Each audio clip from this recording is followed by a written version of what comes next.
Test number one of actually cutting. The log, 8-inch log, pretty old, still has some bugs in it. There is a lot of extra wood in the forest that isn't living trees. This tree is already dead. I don't know what kind it is, but it didn't get any leaves in the summer. It's never gonna get leaves again because it's dead. It's still standing. The wood on that tree might be good. If it was near anything that I gave a shit about, it would have to get cut down so that it didn't fall on something I cared about and break it. But it could also probably be just left to rot. These are still an opportunity though. Like for example, this tree over here was also dead.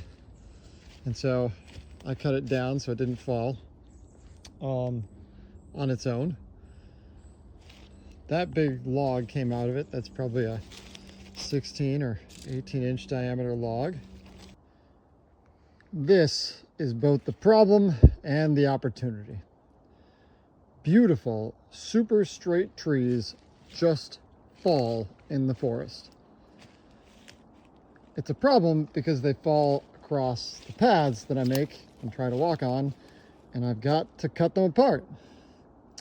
But it also strikes me that it's quite an opportunity. Like that is not a tree with a lot of problems. That is a tree, maybe they got knocked down by something else. I don't know why it fell, but it is a really beautiful piece of wood right there. And that happens all the time. These are not small trees either. We're talking about a really serious piece. That's got to be like 14 inches across or something like that. That's a beautiful log. And it's, I don't know, 40 feet long, just this section of it. Probably could have gotten an 80-foot piece if I hadn't had to cut the middle out. So, a problem and an opportunity. Lots and lots of wood without even having to cut trees down.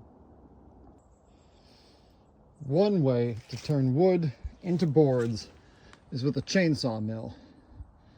It's a pretty normal chainsaw and this chunk of aluminum that bolts onto the top of it.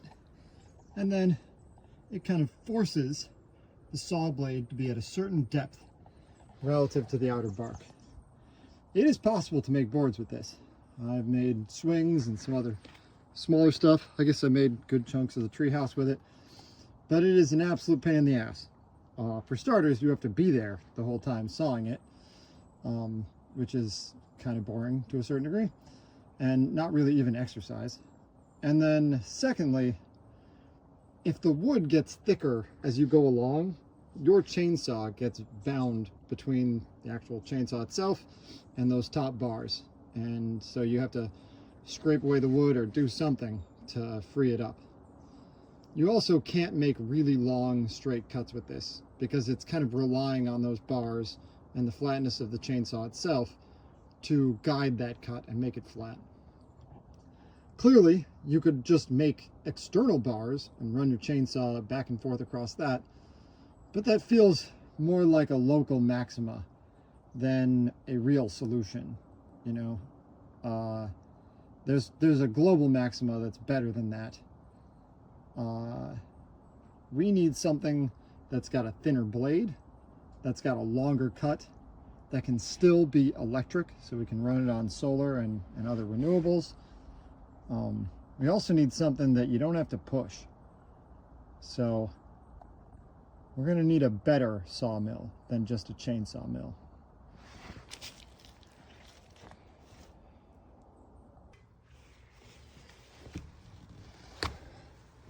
The plan for the wood mill. The wood mill needs to have some kind of long tracks. It needs tracks because otherwise there's nothing to guide the blade and make sure that the blade is cutting straight.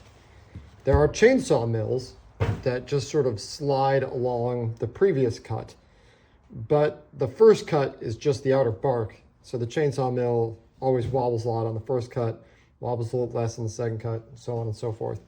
But a real mill has these tracks that are known straight so they can run along them. Now in our case, we need to make those tracks, and then we'll make a sort of gantry that's going to slide along those tracks. You know, it's going to need a lot of like cross bracing and stuff like that. But then the gantry itself is going to have big rollers and a saw blade that goes across them. So then it can drive forward, it can move that saw blade up and down, it'll drive forward to performance cuts. That is the plan for the wood mill. And then we'll put the log right there on the slats in between. That's the plan. Now, for the slats, we've got some options. I got some of this stuff really cheap, 3/16. I think this is 1.25 inches. It's not very thick though, less than 1/8 of an inch thick. I don't know exactly what that is. It's probably written on the outside here if I look carefully. 0.06 inches. So this is one option, but I'm going to be using some pretty heavy log boards or logs, and I'm worried that that when I treat it badly, it's going to smash these, or that these have the potential to bend. So I think we need something a little bit beefier. I bought a bunch of this 2" by 2" by 1/8" 304 stainless. Now the reason I'm using stainless, number one, it actually is a little bit stronger, but most critically, I can weld onto it whenever I feel like, modify things. You don't have to make everything and then paint it afterward and then grind the paint off if you screwed anything up and then re-weld it. Also, painting steel just doesn't work forever. Even when things are professionally painted on a heavily used machine, it just flakes off and then that shit starts to rust. I found that if you just pay a little bit more, get stainless steel, make it out of stainless steel from the beginning, you never have to worry about it again. It's going to be the same for the rest of your life. You can weld onto stainless without having to grind anything off. It's just convenient. You don't even have to clean your welds as much. If you're welding TIG, you just weld right onto it without much cleaning, and it still is fine. I'm sure people will comment later that that's bullshit, but it's fine enough for me. So how do we move up and down this track? How do we move up and down this thing? We could have drive wheels like a train, but there's a lot of slippage then. I need something that knows exactly where it is, that can move really slowly and carefully. I could have a pulley that just pulls it from one end to the other, like a couple of very slow moving winches. But if we do that, then there's no easy way to reset it, to move it back to the beginning. I want this thing to be able to make several boards, one after another after another. That's the long-term ideal, so we might as well just face it now. So the way I'm thinking about it is that we have racking that goes along the side of this thing. I have printed some demonstration racking here. Basically, if I bought racking that you could use for like metal gears, if it was metal racking, that's very expensive. I am not going to buy that stuff. Instead, I don't think that we're putting on so much pressure we can't just print it. So I'm printing racking. 3D printer is running doing that. And then we are riveting it on. I can't bolt it because I can't reach the inside of this thing. So it's gonna have to be pop rivets, but they seem to be doing fine. You know, like this racking is on there pretty good. If I really have to take it off, I guess I can crowbar, sort of break it and then grind the pop rivets off. But maybe I just don't do that and leave the racking alone. So that's our racking. It's looking fine. Now the question is how the machine moves along that racking. Again, I think we go with plastic. If we have enough sort of bolts through plastic to handle the tensile loads, plastic tends to do okay on some compression. And this thing just isn't going to experience that much load. At least that's my intention. So I got this piece 3D printed. Well, it will go along the racking like so. So we can put bolts through it. And in each of these bolts, we throw some bearings. And there'll be bolts going in every which way in this thing. It's gonna have a lot of bolts in it that are gonna carry a lot of that load for us. But for example, now when I push down on this, the load is on the bolt and the bearing. And the rest of this is just sort of holding it in place. It's not really load bearing.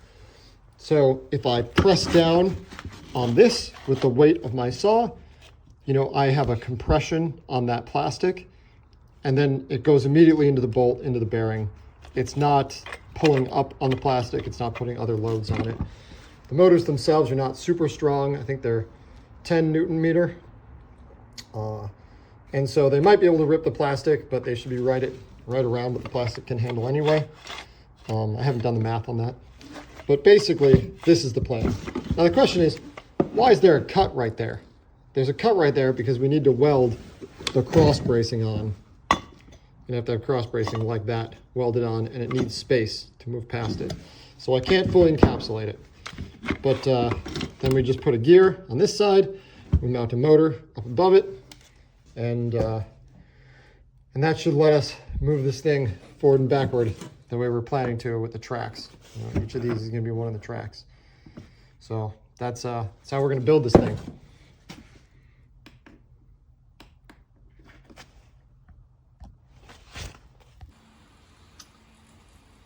This is the x-axis of the wood mill. Basically, a log sits here in the middle, and then the cutting head will sit across that side to this side, and it will cut the wood into slices. Now, this x-axis has some advantages and some disadvantages. In a typical wood mill, a human has to push it, and this one, that is not true. There's track along the side, and the stepper motors will move it up and down. They are, I think, 10 Newton meter stepper motors, so they've got some power, but not a great deal of it. They shouldn't need that much. They just need to advance the saw through this thing. Now, some of the disadvantages include the fact that those are stepper motors without encoders. If they slip and don't know where they are, then the thing can get canted to the side. Also, the track itself is down near the ground, right where a person would accidentally dump a big heavy log on it and totally break it. But as long as we're careful about that, for example, loading from the front or the back, just generally trying to protect those things, maybe even put a cover on them when you're loading a log, something like that, then this thing can make our lives a lot easier by virtue of being automated. In this case, I've just got a 12 volt power supply, Arduino, and pretty standard stepper motor drivers. So that is our x-axis right there. And right now we're just driving it with a very simple program, but I'll have a more advanced acceleration, deceleration like we use in other equipment on this thing pretty shortly. The x-axis goes back and forth, pushes the saw, cuts the log. Well, the main engine is mounted. The main roller is mounted. We have a 3 horsepower engine running 2-phase, so we're going to have to give this thing 240 volts when we actually run it. But it's connected to the wheel, and it appears to be operating correctly. A little bit of vibration, but seems to run. We could probably make that belt a little bit tighter. Okay, we have the saw blade mounted. We have the blade guides mounted. Those are the purple things. I have never turned on the motor with the saw blade on it before. I have to get my hand within about a foot of it, but that doesn't seem that bad. Let's see how this goes.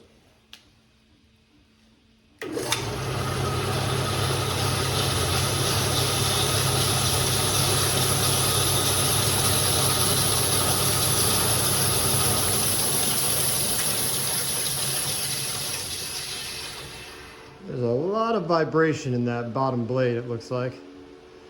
But with a little bit more blade tension, I bet we can take that thing up and make it nice and straight. Didn't fall off. Didn't get any injuries. Success. We have the x-axis and we have the cutting head. But what we don't have is a way to mount the cutting head on the x-axis. We have put in some racking, some teeth that gears can bind into, just like we've got on the x-axis itself, but it's a different size bar, and it doesn't have to be this same interaction where the x-axis needs to be able to slide over the cross pieces. There can't be a cross piece in the middle here anyway, because that's where the log has to be. So the more I think about it, there's actually a lot of work to mount that cutting head to that x-axis. For starters, these have to be redesigned to be a different size and should go all the way around since it's convenient anyway.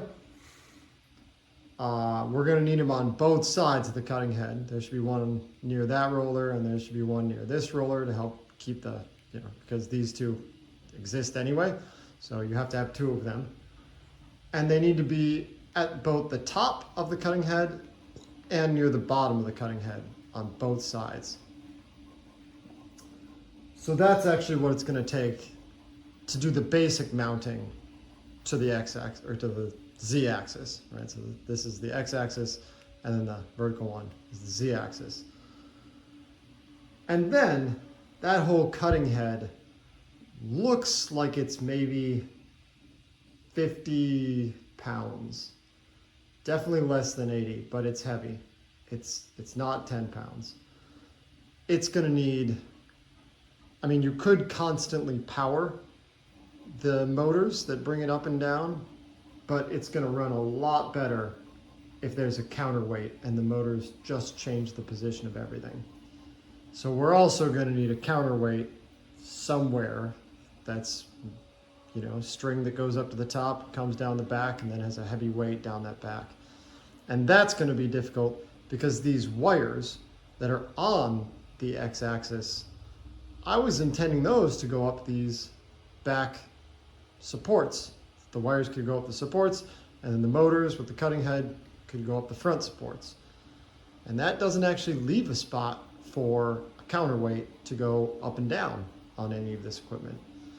I could obviously hang the counterweight, but now it's going to be swinging back and forth as this whole thing rattles and moves, and that is just going to cause problems. So we're going to have to figure out all of that. We got to do the CAD to change the gear and motor system. We're going to have to make some sort of top and bottom, like if the top one is probably going to have a motor and the bottom one's going to have some sort of idler. It's going to have to be on both sides. It's going to have to bolt into this thing, which I didn't really plan for, like there aren't good bolt holes for it. And then it's also going to need a counterweight.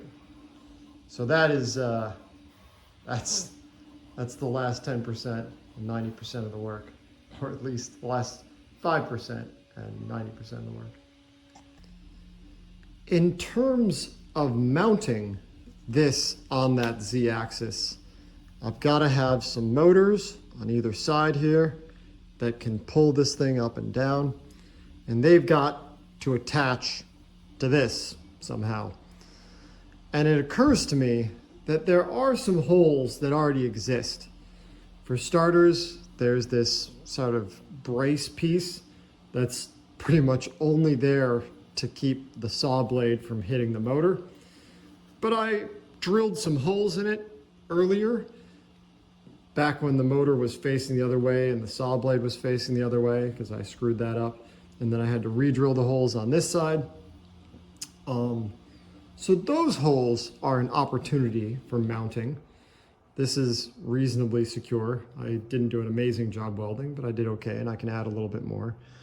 And then there's also a series of holes over on this side that was all for adjusting the blade size. This happens to be one of the larger blades, but there's some smaller blades I bought and was going to experiment with as well. All of those are a good opportunity, but it's going to take some real designing of a bracket to get that thing to attach. And it's also going to get in the way of these two blade guides. Those are probably going to have to change if I want to reuse some of these holes. A few hours with OpenSCAD and some test prints, and we now have this lovely machine. Basically, if this is our vertical support with the rack on it, it can go in there, interact with the gear, move around and around. The motor will clamp on to the outside just like it did in the old design. And this thing is using at least some of the concepts of the original design. The same welded on piece of steel onto our main spindle, 2 bearings, since we want this thing to actually roll reasonably well, and a coupler. And then the rest of this is just a lot of bearings on the inside to help everything roll really smoothly. This thing happens to need a whole bunch of bolts that go through it in just the right spots, because it needs bolts to hold the bearings, it needs bolts to hold the motor, it needs bolts to hold these 2 side pieces together, and it needs bolts to hold it onto the frame itself. So bolts are going in pretty much every conceivable direction in order to make this thing happen. And some of them have to be in slightly unusual places. You'll notice that these 2 are a little bit closer together than those 2. That's all about how all the bearings fit together and where things can be. So that took a little bit of thinking and a little bit of iteration. I also happen to have bolts that are longer than they need to be. So 3D printed some washers, but this is not a heavily load bearing piece of equipment. And this is now what's going to run up and down on that Z axis. So I'll have to grab that in a second. So it's hard to even just hold it all together without that bolt. But basically, it's going to attach vertically like this, and then the bar runs up and down, and the motor can force this thing to move up and down, which is what moves the actual cutting head. So that part, with some effort, has been designed and produced. With a lot of measuring from the calipers and my least damaged metric tape measure, this is the piece I've come up with. It basically has 2 kludged together supports that attach to the pieces that go above the motor, and 1 way over on the side that attaches right down where the wheel is adjusted. And then it's got some it's got holes on either side. Let's see if I can actually get the laser pointer. Okay, screw the laser pointer. There's holes on both sides that actually allow the motors to mount. And then I'm intending, hopefully not screwing this up, that the counterweight can attach to one of these. Probably this one, but if I absolutely have to, I could weld another bracket right in the middle there, just a loop that allows the counterweight to attach. And you can see, at least a little bit, the really impressive weld quality on these brackets. They're pretty much all made from some other piece of recycled stainless steel. But it all fits just right. Well, had to take one of the brackets off and add on to it.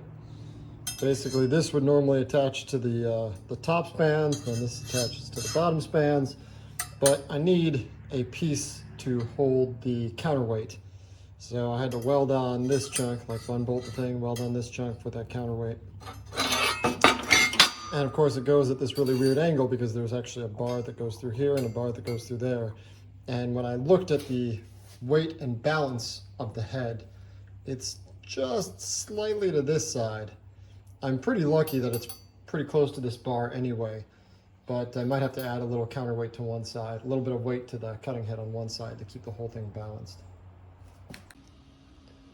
I used to have these purple blade guides, But now I've got to mount the top beam, and the purple blade guides aren't going to work anymore. The top beam is reusing the same hole that the blade guides were using. So I changed the design slightly.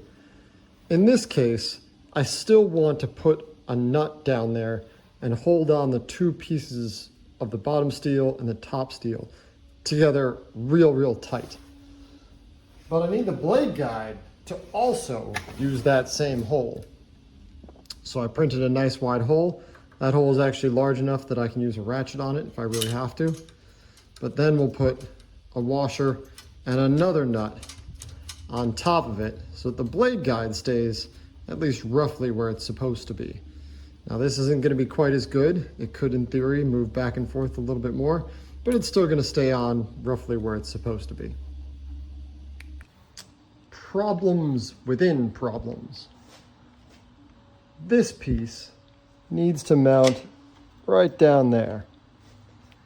It would be nice if we didn't just friction fit it, because I have no idea what kind of forces it's going to experience. But there are no pre-drilled mounting holes down there. We're also right up against this bar. I can't get it onto the drill press. I can't really even reach it and keep the drill straight. That is not going to work for us. Instead, we've got to do something slightly more creative. And that's where we'll take a normal drill chuck and we'll put it on an extremely long extender to this bad boy. That is how we're going to reach this particular location. Not an easy fit, but I think we can do it.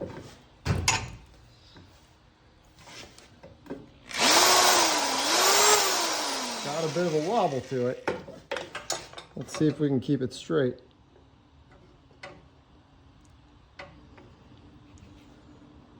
Looks about right.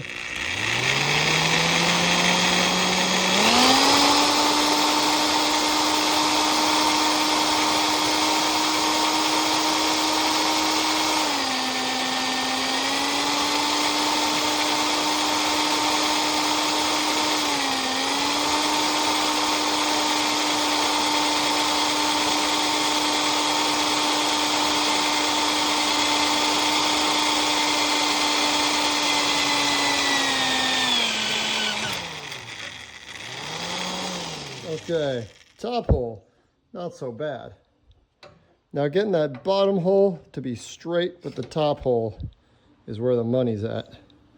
And I'm just gonna sort of eyeball it against this other piece of steel. Sometimes I'll look at it from a couple different angles. This is, I think, as close as we're gonna get. The drill bit's also a little bit hot. Wouldn't kill me to dunk it in some water or some coolant. But let's see if we can just get through this.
Well, the hole at least goes all the way through. We need to have not only the top engine and support, but a bottom one. So now there is a roller support down here, and there's one over on this side. More 3D printed parts, but they should be mostly under compression and not tension, and they should be able to handle it. Now there is one exception here. When this engine rolls, this saw blade is going to move in this direction. It's going to catch on the wood and pull very hard. That should attempt to pull this entire rack of equipment in this direction. It should be pulled to the right as that saw blade catches and is pulling against the wood.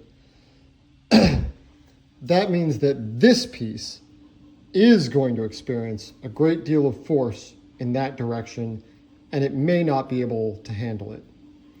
So, in addition to that, I welded a steel roller down at the bottom.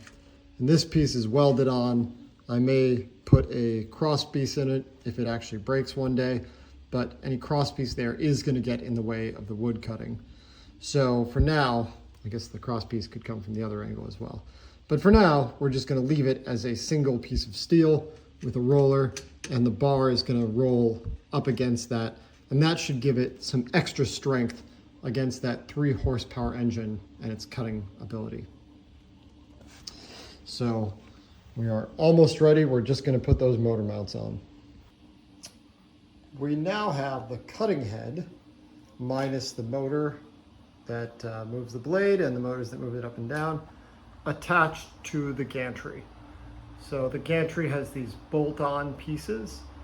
Those cross braces are all bolt-on, and they are bolt-on so that this thing can slide in from above. It turns out that it's pretty heavy. I was not going to get it on there safely without taking all the motors off. But when you take the motors off, it's probably down to maybe 30 pounds or something like that. And it is more doable. It did manage to fit, having the 2 sides at exactly the right distance because they're welded onto the bottom. That had to fit perfectly within probably about 1 millimeter. And it does fit within about 1 millimeter. So now we've actually got the head mounted, and it's time to get that back box finished, the counterweight finished, and put it in there, and then see if we can weight this thing so it's neutral weight rather than falling with all that weight. The last thing that has to happen before we can mount the cutting head on the Z-axis is that we need a counterweight. The cutting head is going to weigh maybe 50 pounds. We can't expect the motors to pull it up and down entirely on their own. Those motors should just change its position, not be in charge of fighting gravity.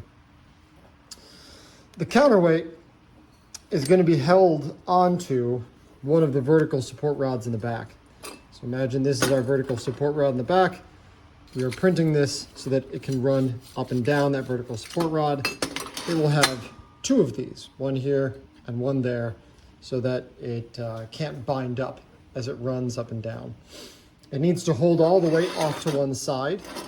So if this is your vertical support rod and it runs up and down that, the weight needs to be held off to this side so it doesn't get in the way of the actual log cutting, which would be over there.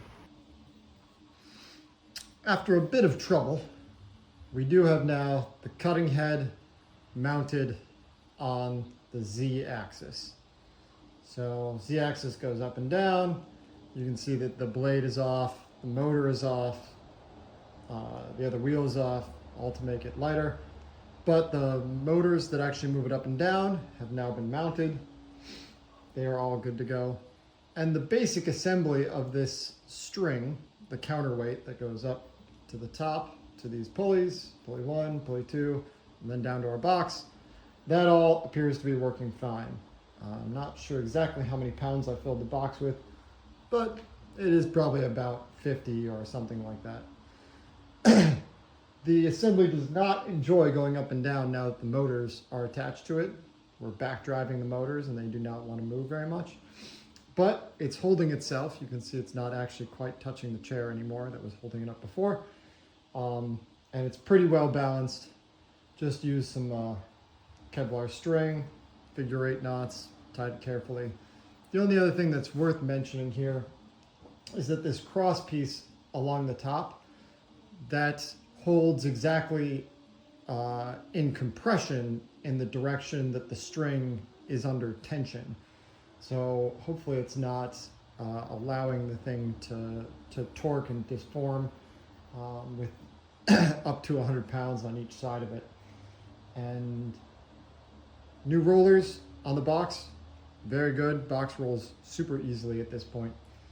It's time now to build the electronics. So I've got the electronics that were running like the Z-axis or the X-axis, but they were kind of just hacked together and put on a board. It's time to make an actual board that runs all the electronics, X and Z, and then to think about limit switches.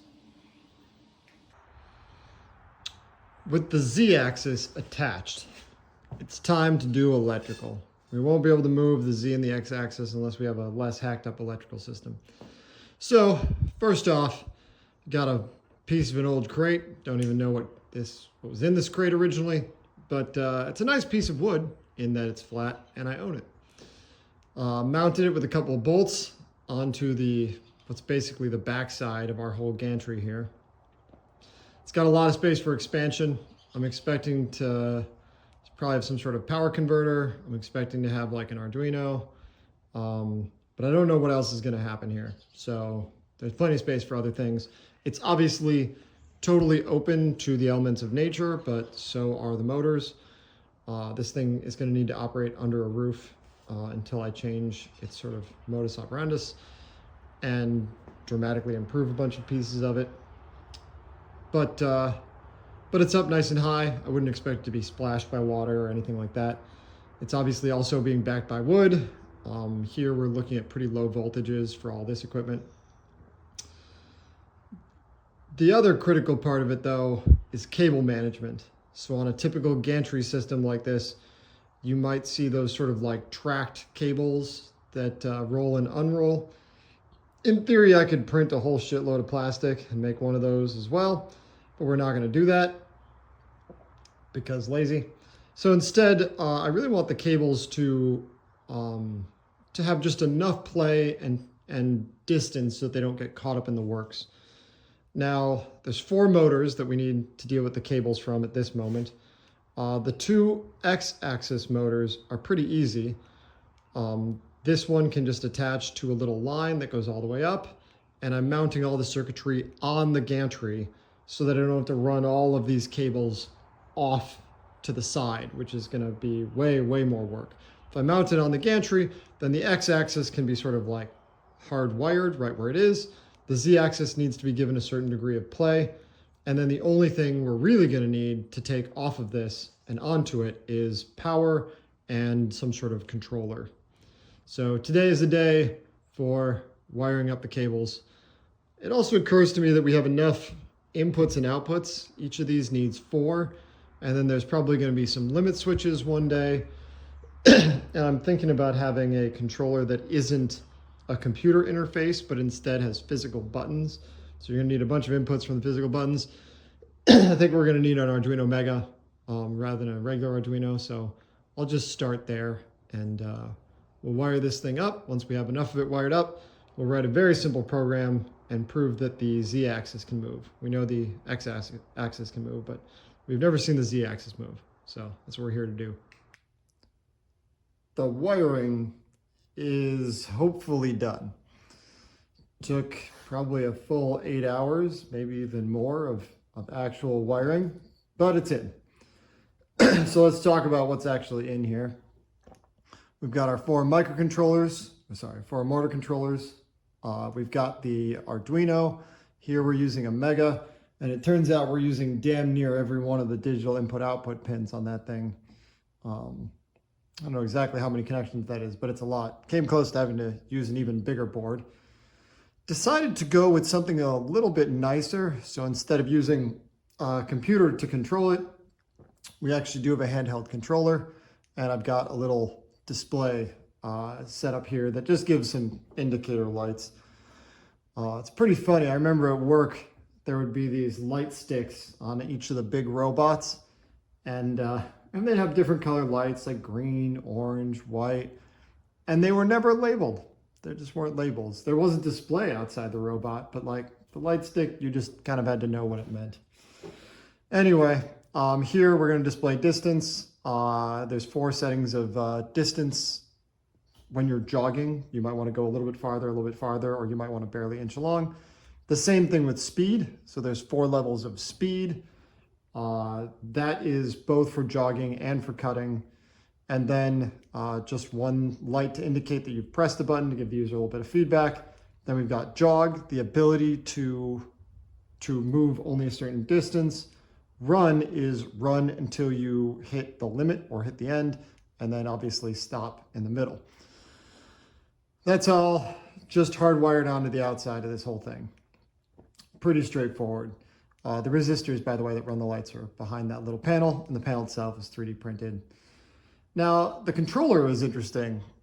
I had some spare buttons, and so I'm pretty much using pieces that I already had. Like the outline of the thing is 3D printed a little cable clamp. Really happy to have this many conductor cable. I don't know how many conductors, but it feels like about 20. There are a lot of conductors in that cable. Makes it super convenient to use as a sort of like, not quite remote control, but a nearby control. And then the buttons, we're just using what we got. So let's take a look at that in a little bit more detail. Let's see if we can get the focus here. So the distance and speed up and down, then the jogging, Z-axis on the top, X-axis on the bottom, a stop button, and run. I thought about having the indicator lights on this thing, which is why the holes are drilled, but I think it's a lot more convenient from a wiring standpoint to just not do that. So we're not doing that. Otherwise, the machine is ready to actually move. That's the next step, is I'm gonna hook up 24-volt power to this thing, hope it doesn't set itself on fire, and then see if I can move the X and Z axes. We have 3 things that need power. The big saw runs on 220 volt, the Arduino runs on 5 volt, and the motors, these stepper motors, all 4 of them, they run on somewhere between 20 and 50 volts. At least that's what the motor controllers say.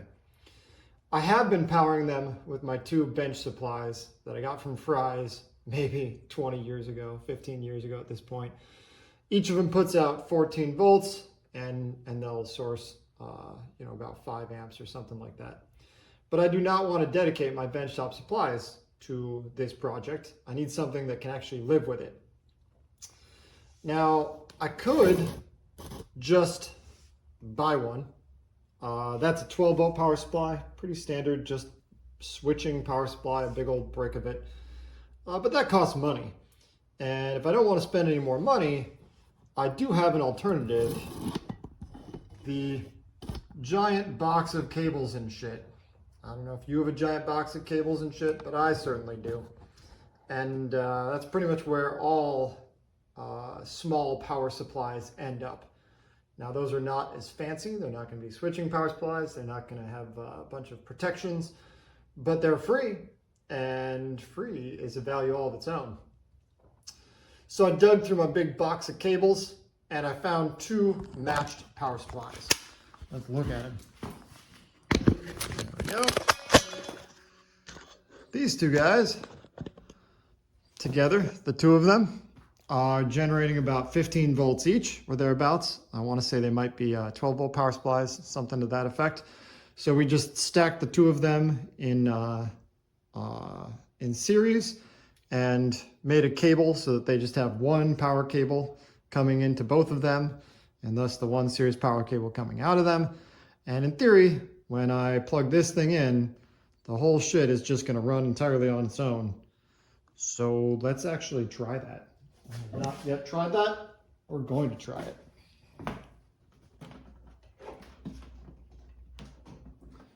Okay, that should be power to everybody. The Arduino is showing power. That's a great sign. Let's see if it's got the power to move this thing. We'll do a little, turn the speed up a little bit, and we'll jog that x-axis. Yeah, it's moving toward us. Move away. Okay, we're gonna jog the z-axis now. So we can see that z-axis moving up. Seems to work fine. Looking great. Now we just plug this thing in, we can control it. No more computer, no more benchtop power supplies. Wonderful, wonderful, wonderful. The z-axis moves, but not smoothly. I can ask it to go up. It's moving all right, but you'll notice there's something wrong with the way it moves. That pulley right there, as it goes up and down, fucking pulley isn't moving. The rope just slips over the pulley itself. The pulley isn't pulleying. So the question is, what is wrong with these pulleys? 400 pounds, 200 kilos capacity.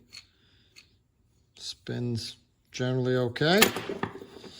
What is going on with these damn things? Let's take the pins out. It is some kind of maybe pre-greased bearing. I don't feel a lot of grease in there, and the bearing sure as fuck doesn't move. It's literally just sliding on this pin, and there's nothing in between. So maybe this bearing can hold 400 pounds on this pin, but it ain't gonna move at 400 pounds. It's just gonna rub. We need something better than that. That is not gonna cut it. These pulleys, not working well for me. Took a moment to just do some really simple engineering and make our own pulley here. In the process, might as well make it out of stainless steel. Doesn't need to look pretty. So 3D printed little spool. Found some bearings that are kind of a non-standard size that pretty much nothing is ever going to use. So I consider those kind of like salvage. And here we can make our own pulley. We'll see if this one works any better.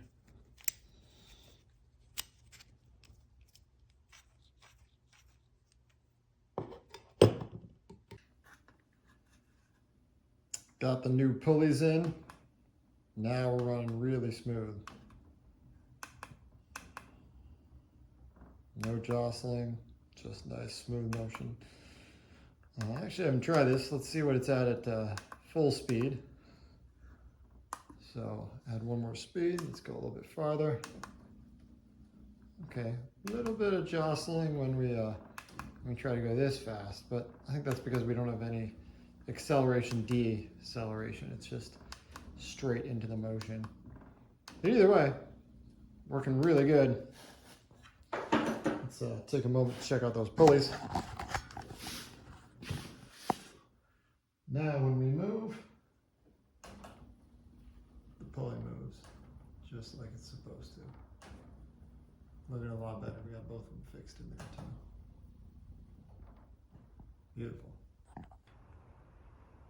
I was hoping to do the first cut today, but I have a suspicion I'm not going to quite get to it. You can see we've got the blade is mounted finally. We even have the supports are set up. So it is time to throw a log on here and actually cut it. But when I turn it on and power up the blade, it's not staying on the track. It actually used to, but it's not doing it now. So let me explain briefly how this track even works. Basically, we've got our two wheels here, and they have to be oriented so that sort of the outside of the wheel is backward. These two sides need to be like a little bit farther back, and this side a little bit farther forward, and that will force the blade to try and walk backward off of the wheel. Now, the reason it needs to walk backward off the wheel is that obviously one side of the blade is pointy, the front side, and the back side of the blade is not pointy. So if I'm going to have rollers that keep the blade in position, they need to be on the back side. So the blade needs to naturally be trying to fall off the back side. Now there are two rollers, that one and that one have actual bearings that should support the blade. They should also support the act of cutting. I kind of assumed that was enough to keep the blade where it needs to be, but that's not going super well for me. This roller was designed to move in and out, change its orientation quite a bit. It's very versatile in the way the bracket is made. Not so much with the drive wheel. The drive wheel pretty much just sits in roughly one orientation. It seems like that might not be enough. Let me show you by turning it on really quick. I tried to adjust it again, but I don't think it's going to go well.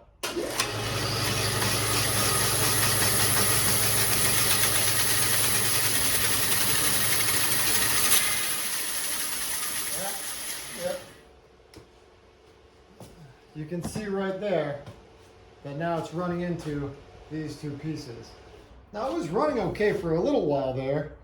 Maybe it sort of jumped up and jumped off and that's why.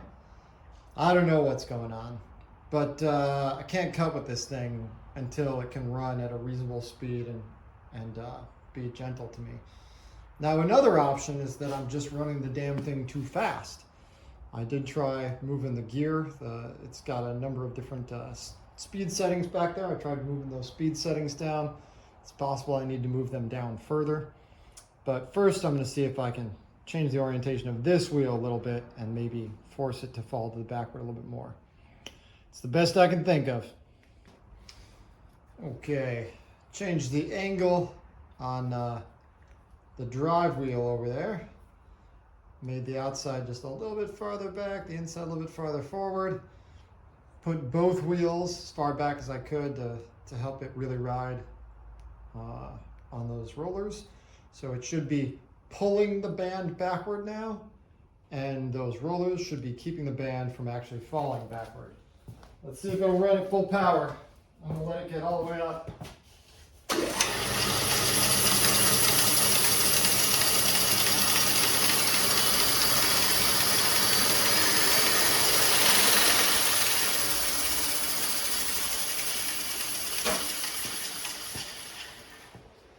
In some ways that looked good, in the sense that that it didn't fall off. In other ways, it just looks too fucking fast. You know what I mean? That thing is really flying. Yeah, and it's bouncing around a lot as it's going that fast. Something's not right here. Another test of the saw blade. So it's been wobbling. Actually, it obviously walks off the front, but I noticed that it runs for a little while and then starts to bounce a bit, and then it sort of bounces off of the wheels. This implies first that the blade tension is not high enough. But I don't like the idea that it's going to fall off just because the blade tension is a little low. I think the two wheels are in a reasonable sort of position. I sort of hand moved it. The main thing I did is I stopped doing something stupid that I was doing. I was actually moving back there as the sort of, it's a little hard to see, but there's a red belt that goes between the motor and the drive wheel. And I was changing the gear ratio to make it go faster instead of make it go slower, which is stupid. It's going to be more stable going slower. The second thing is that I printed a new top support so that if the top does start bouncing, it can't bounce very high. It was wobbling pretty bad before. I'm printing another support, but I think it's worth trying running it with it back to a slow position and all of the sort of like blade guides tightened down and the new top blade guide. So let's see if it falls off this time. Hopefully nothing bad will happen.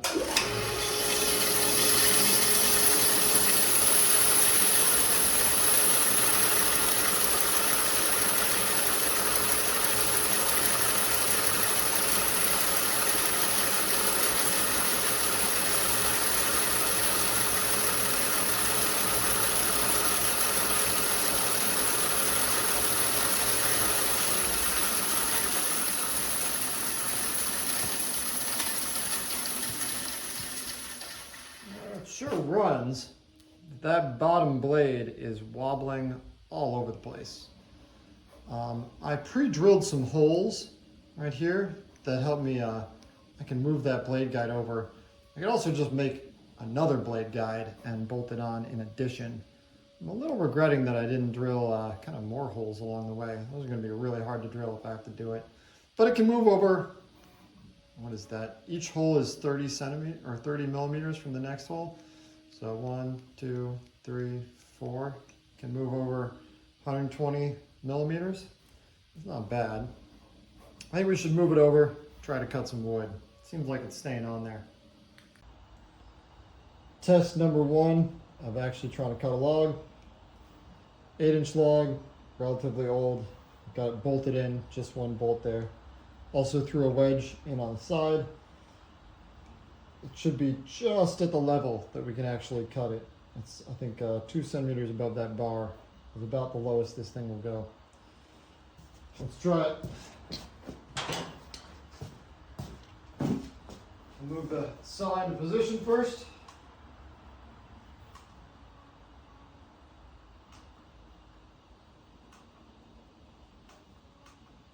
Had to increase the size of the counterweight. I measured the old counterweight at 90 pounds. I think the new counterweight's probably more like 110, something like that. Honestly, I need a slightly larger box. Shouldn't have made a 1 foot by 1 foot box. Should have made it like a 1.5 feet. Just coming on down, nice and slow for now. First test. I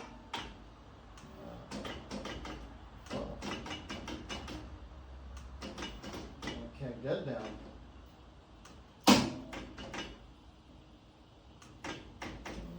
Let's keep trying. Not a good sign. Okay, first test failure. Cut test number 6. The log has been screwed into place with a bolt. Got an 8-inch log already ready. We have replaced the damaged pulleys that cracked under the weight of a larger counterweight. Up and down, seems nice and smooth, no problems there. We also turned down the speed, put a lot of tension on the blade, added the top roller now can stop the blade from jumping up. Move this blade guide in and increase the size of both of those blade guides, all to make sure that the blade is nice and smooth. And then last, and certainly not least, I forgot that this isn't some cheapy DC motor where I can just change the leads to make it go the other direction. Got inside the motor, did the little wiring that the box recommended to change the direction of run. Everything is in place. Let's give it a try.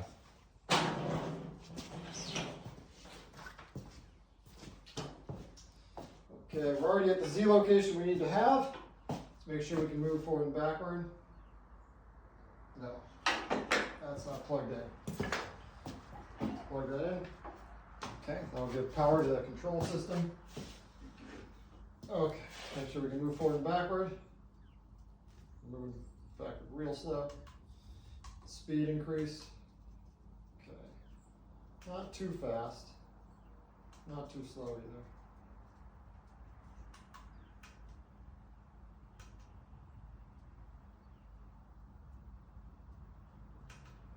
Just getting in position. Okay, this should be it.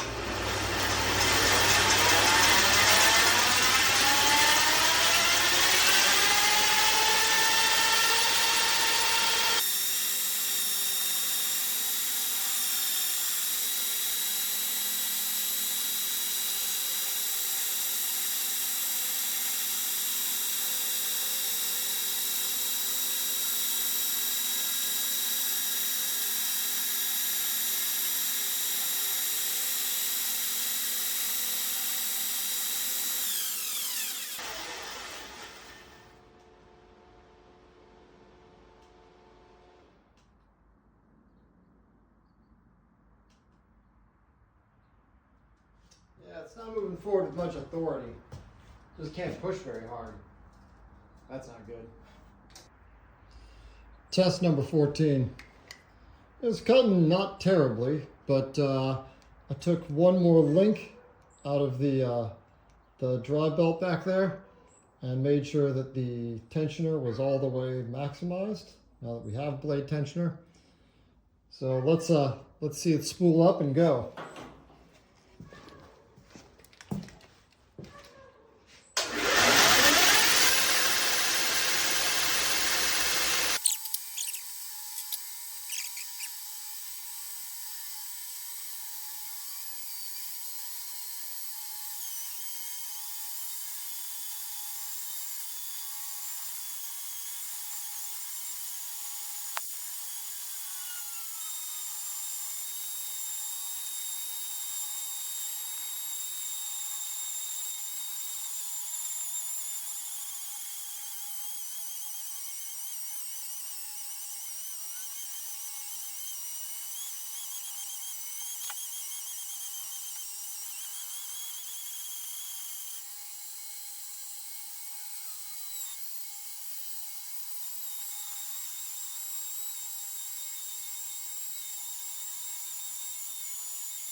Well, we got damn close, but looks like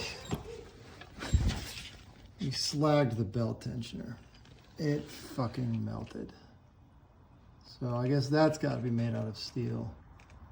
Good to know.